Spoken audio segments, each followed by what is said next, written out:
Oh, Lily, she was just the worst. I wasted 6 months of my life dating her, and that is all that needs to be said. She used to physically abuse Todd. I'm so proud of him for breaking up with her. Even more for talking about it. It's not really what she makes it sound like. She doesn't know the whole picture. I mean, Todd could have easily defended himself. But the thing about Todd is he would never hit a woman.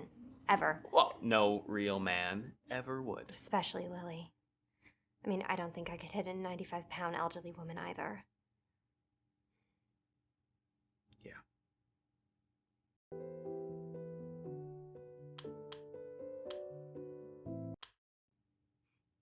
Todd's proposal was the most unique one I ever had. How many people have proposed to you before me? You were the fourth. I've told you this. Oh, the first guy was at the Eiffel Tower. Ugh, so cliche. Second guy did the whole, wedding ring at the bottom of a champagne flute at the 5-star restaurant on Valentine's Day. We've all seen it. Yeah, these guys have no originality. The third guy was the worst. He had the proposal up on the Jumbotron at a basketball game. Like, how was that supposed to impress me? He literally owned the basketball team. He could make it say anything he wanted. That sort of stuff, it doesn't go far with me. Yeah, and I guess I'm just the lucky one. What's the next question?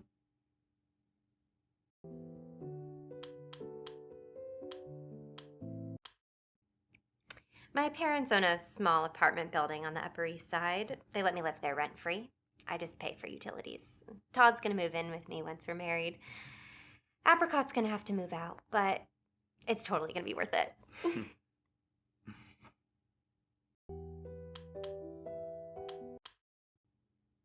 My puppy, her name's Apricot.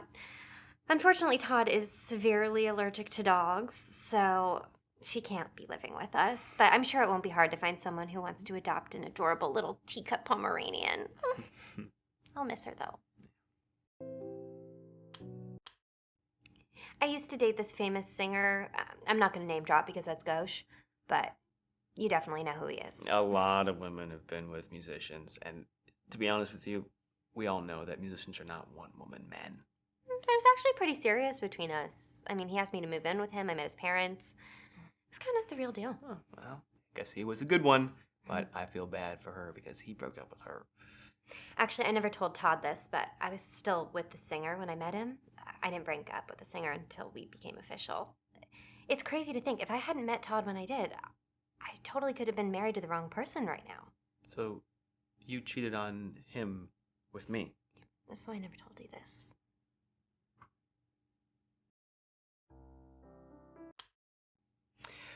We had one in our house when we were growing up, and I actually didn't have any interest in playing it, but I learned it because it was there. So he's kind of shy about performing in front of other people. I totally used to be the same way when performing gymnastics in front of an audience, so I totally get it.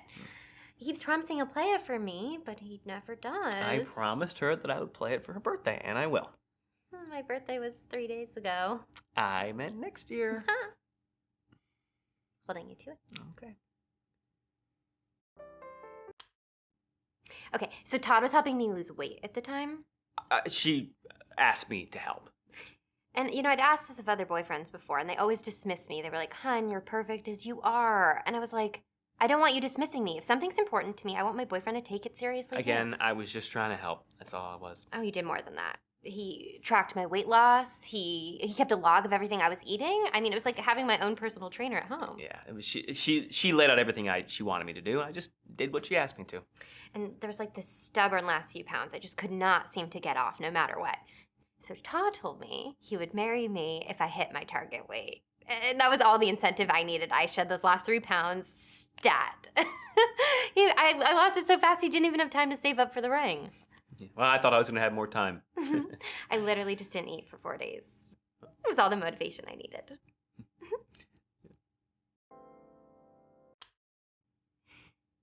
We just decided to skip the whole engagement ring thing and the wedding band thing. It's such an outdated concept. Plus, Todd thinks it's a waste of money. Well, engagement rings are a scam. There's a great Adam Ruins Everything video about that, actually. Yeah, plus I deal with a lot of high-profile clients at work, so if I had a ring, it would have to be huge, something that Todd couldn't afford, really. I know that sounds shallow, but, people really do judge you for the clarity and size of your diamonds, so it's best I just don't have one at all.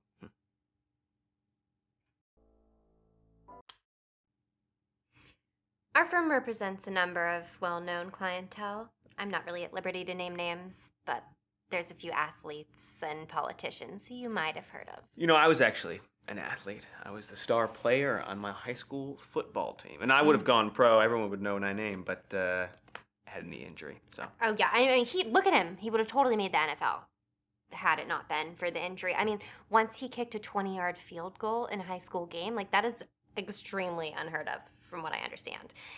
I almost went pro in gymnastics, but that didn't work out for me either.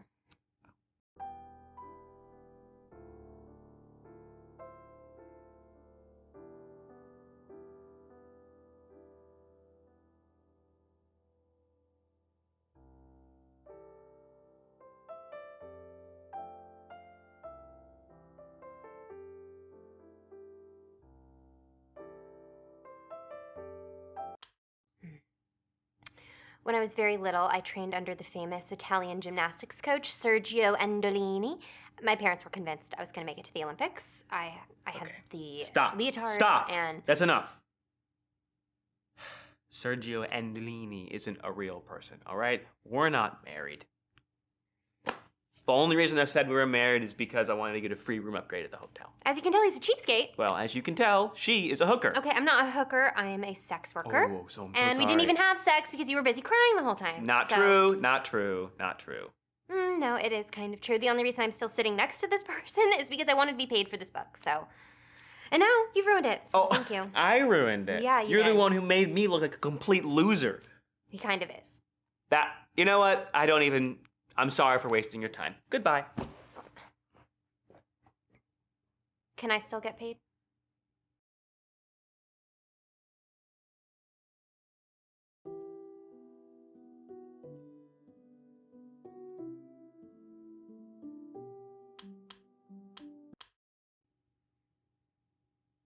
I don't particularly like any of the dating apps out there right now.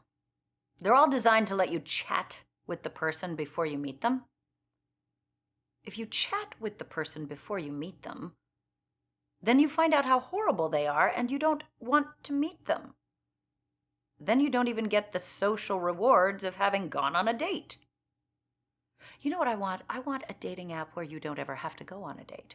Where when you match with a likely candidate, the app takes the photos that you've each submitted and places them in a likely dating scenario.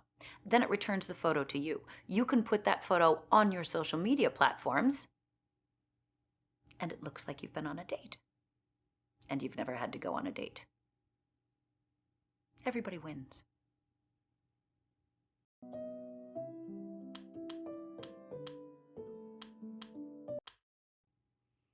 When you're starting out in this industry, you will take anything you can get. It was rough. I was on the road for 6 months. Before that, I was an assistant to a comedy magician. That was even worse. I'd still take that over any normal job. Oh, comedy magicians. Awful. None of it's real magic. It's all just jokes. I don't have any jokes in my act. Well, I have one, but I don't do it every night. I just save it for when I have a heckler.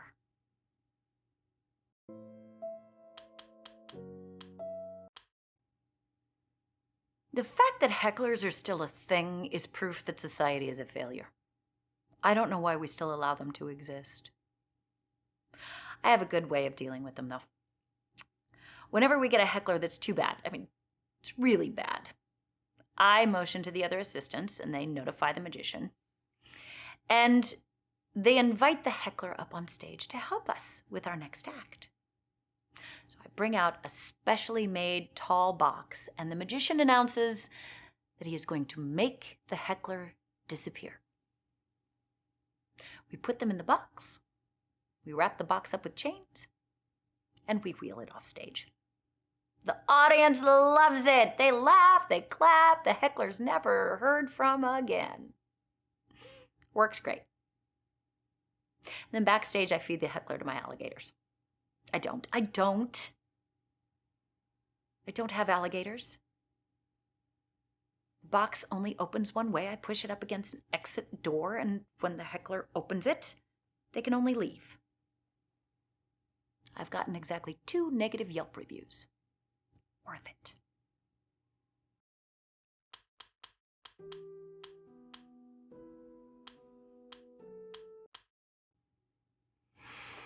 tried working normal jobs, but they all have the same problem. You have to deal with annoying people. You're not allowed to hurt them. I worked in a call center once. That wasn't too bad. I mean, you couldn't touch the people to hurt them, but we were given scripts, which I'm sure were designed to emotionally torture whoever we talked to. The sadists that wrote them were really good at their jobs, too. Yeah. Oh, and there was this computer system they had to navigate before they were ever even allowed to connect with us. Did a great job of wearing down their will to live. By the time they got to us, they were hanging on by a thread. Yeah, that was nice.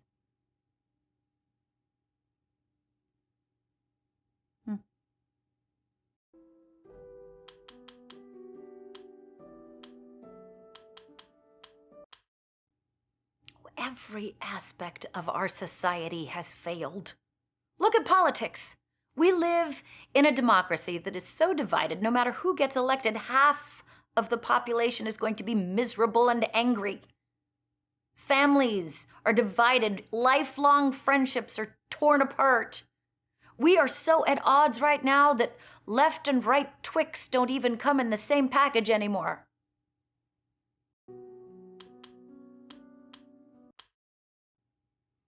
People don't barter enough these days. They don't haggle enough either. For instance, if someone has a poster for a lost pet and they offer a $100 reward, now in my experience, most people would just take the $100 and be happy. I try to haggle a little. I'll go for at least $150. I mean, no one posts their best offer on a flyer that's going on a telephone pole.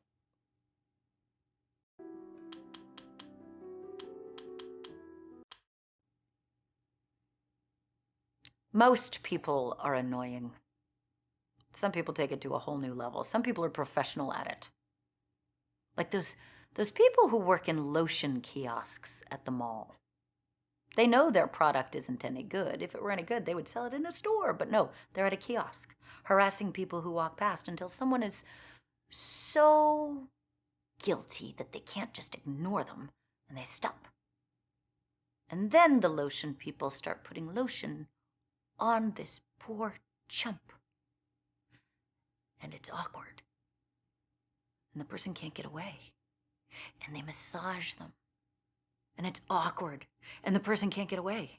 Until this poor slob buys something that is unnecessary and overpriced just to make it stop. Whenever I see those people, and they've got someone in their clutches, I just walk up and I say, "It puts the lotion on its skin or else it gets the hose again." They never seem to know how to respond to that.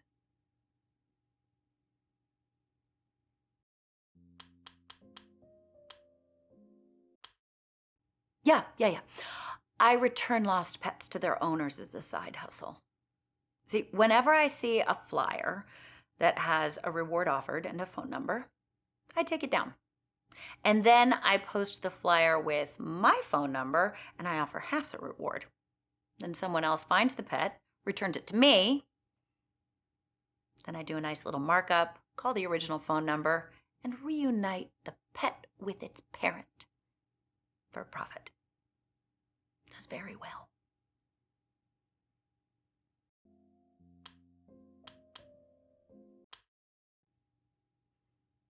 Oh, I didn't actually go to college, but I lived in student housing after high school. See, you don't actually have to be a student to live there. I hated having roommates, but it's all I could afford. I bought my own place as soon as I could, but they kicked me out.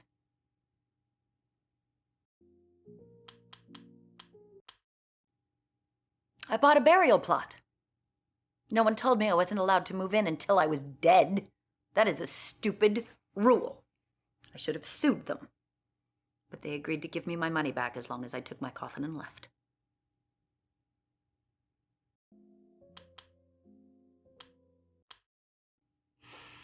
The problem most people make when they're breaking up with someone is that they try to be too nice. And that's very selfish. Not the good kind of selfishness either. When you're too nice with someone and you're breaking up with them, it makes them sad. It makes them wish that you weren't leaving. It makes them think that maybe they should stay with you. When you're breaking up with someone, it is the one time of your life that you should be a complete asshole so that they actually feel relieved. They feel like a burden has been lifted. Yeah, you should always be an asshole when you're breaking up with someone. That's why I'm very good at it.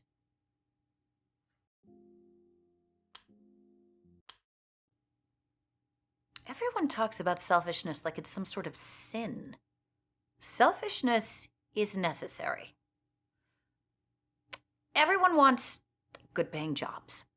Want them to be in our country and not another country. That's selfish. Everyone wants those good-paying jobs to be in our city, not another city. That's selfish. I want those good-paying jobs to be mine, not someone else's. That's selfish. Selfishness is necessary for us to survive.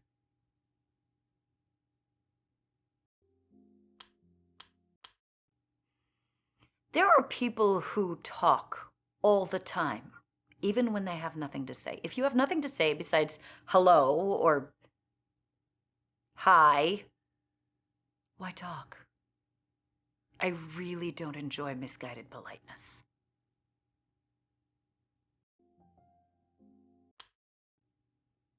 It's like when someone tries to do something nice, but it has the opposite effect. Like you're walking towards a door, and you're too far away, but someone decides to hold it open for you anyway. So then you have to rush to get through the door so they don't awkwardly stand there holding it. Do you know what's easier than rushing through a parking lot to get through a door? Opening it yourself when you're there.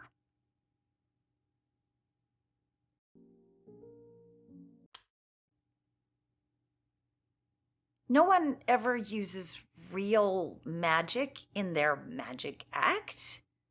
It's all parlor tricks and very bendy assistants who can fit into small spaces. Machinery. Audiences just like to pretend it's real. If anybody ever came out and started performing sorcery or blood magic, the audience would lose their minds.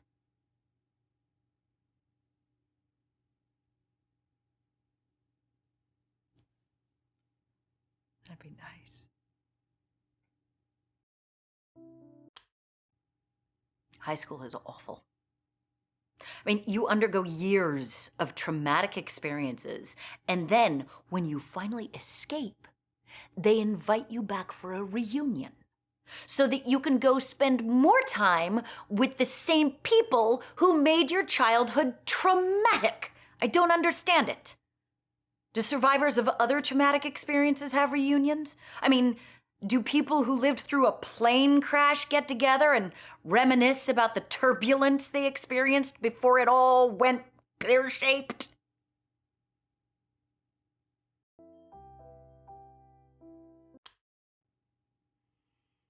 I don't understand reunions or nostalgia in general. People cling to the past like it was the best part of their lives. But do you know what most people spent most of the past doing? Waiting for the future to come so their miserable lives would improve. Really makes no sense to me. I don't live in the past. I look to the future. I am so ready to be in the future. The second my contract is up, I am out of here. I am retiring to someplace very far away with very few people, and I am never going to think about Las Vegas again. Can't wait for that. Yeah, I want to see what the future holds, because I'm done here.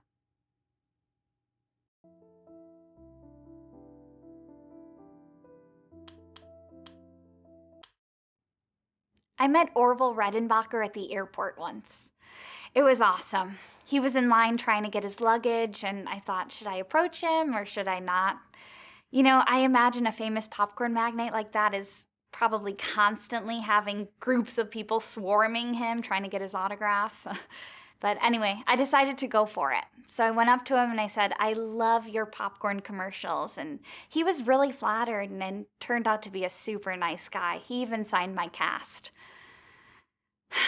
Anyway, that was in 1997. I found out later that he had actually died in 1995, so it couldn't have been him, but it was a really nice old man, and it was still a really fond memory.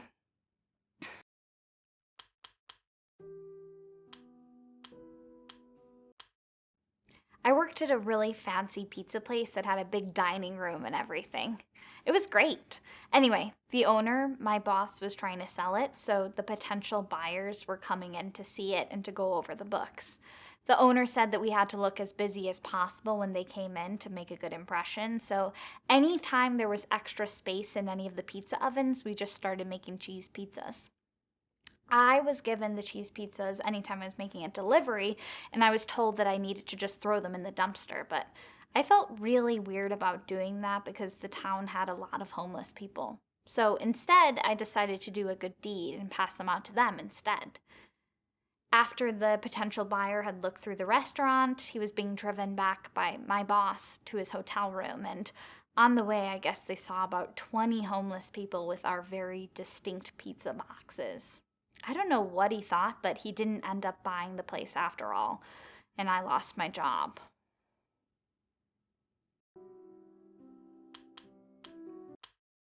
It was a dream of mine for a really long time to have my own ice cream truck. I love the idea of having my own business, being an entrepreneur, and selling wonderful sweet treats to people over jolly music. Anyway, it took a really long time, but eventually I did buy my own ice cream truck. Well, it wasn't actually an ice cream truck, it was an El Camino, and it had 2 freezers full of ice cream in the back, so anytime I wanted to sell ice cream, I'd just have to park and get out and go around back. It was great, and I'd still be doing it if I hadn't lost my license.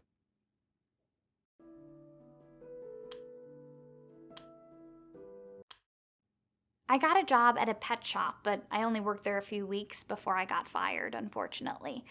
Before I worked there, I really didn't know anything about animals, so I did learn a lot on the job, thankfully. Anyway, my boss would have me open up, and then he'd come in a couple hours later, around noon. And one day, we got a hamster delivery, 2 hamsters, and my boss had left a note saying, "Put them in a fish tank."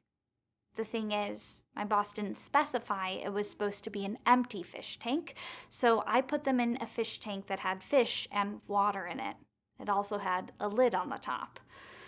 Anyway, the hamsters almost drowned, but thankfully we had this machine that was pumping air into the bottom of the tank, so the little guys were really smart and they took turns breathing out of the air hose.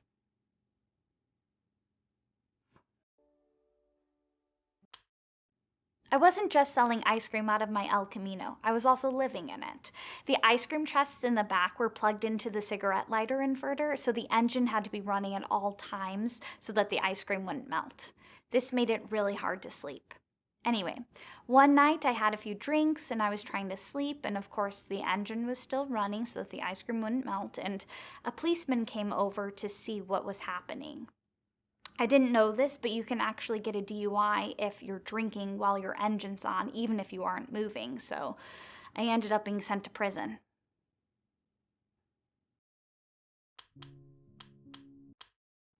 I actually got really lucky with my prison sentence. I was sentenced to 3 months in prison, but they let me out after 2. Also, I was sent in right before Christmas, which was great because on Christmas Day, they gave everybody a delicious cinnamon bun. It was the best cinnamon bun I've ever had. I guess sometimes Lady Luck is on my side. Oh, I wasn't at the airport to catch a flight. Sadly, I've been homeless a few times throughout my life, and one of the tricks that I picked up was that you can go to an airport and pretty easily find a place to sleep. I think they're used to having people who need to find a quiet spot because their flight is delayed or there's a long layover, so it doesn't look too weird if you find a spot and just sleep there. But there is a trick, and that's to not overstay your welcome. So after 7 or 8 hours, you gotta get out of there. Also, you should never go back to the same airport twice unless a few years have passed. I found a few creative places to sleep over the years. You just gotta know the tricks.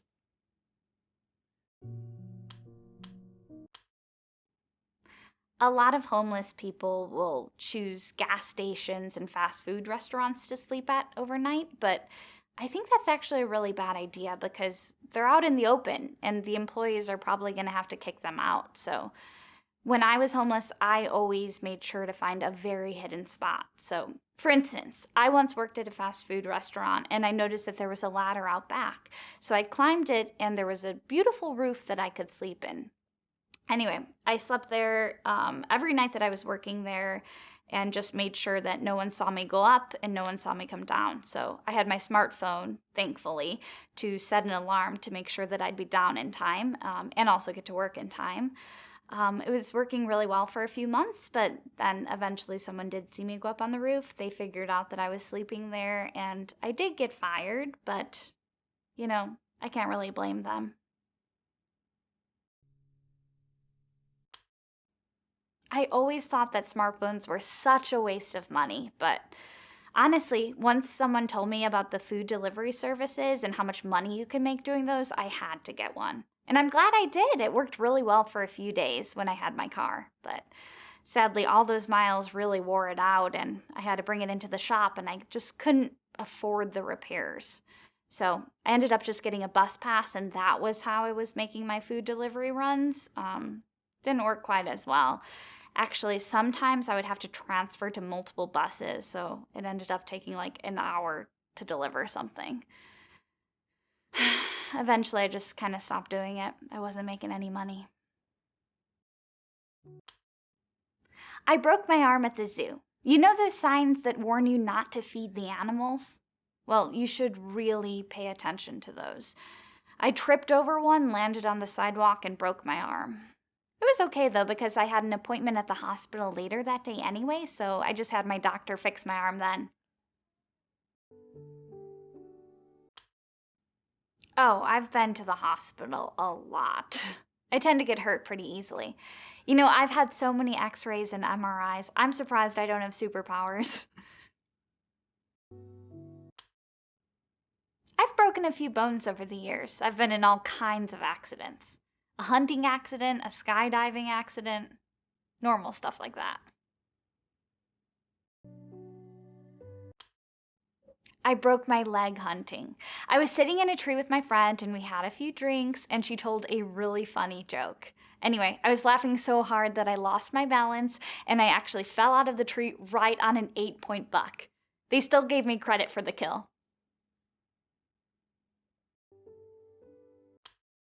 When you see people parachuting on TV and in movies, it seems like they're being gently lowered onto the ground like a feather. But I am here to tell you that is not the case. Even with the parachute, you're actually falling really fast and impact can be really rough. I found that out the hard way. I was walking around and a skydiver landed right on top of me. Actually broke my arm in 2 places and gave me a concussion. I never saw the skydiver again, which is too bad because I'll never have a chance to thank them.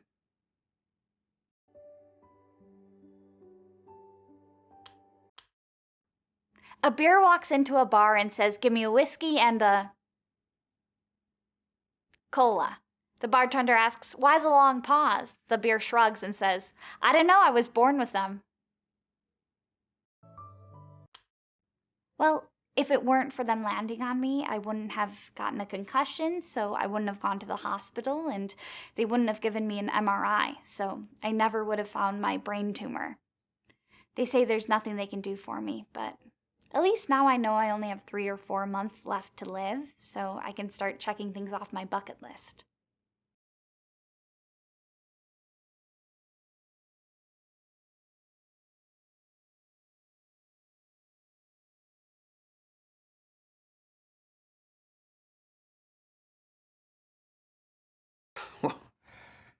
Well, I did not see that coming. I mean, I only considered Sarah because, well, she seemed like such a sweet, wholesome girl. I had no idea she was married to an older man who already had a wife. I don't know what to think about that.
No problem. You're someone I can stand talking to.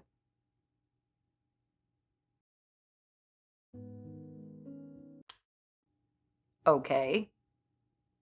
Did I win? Do I get the hotel?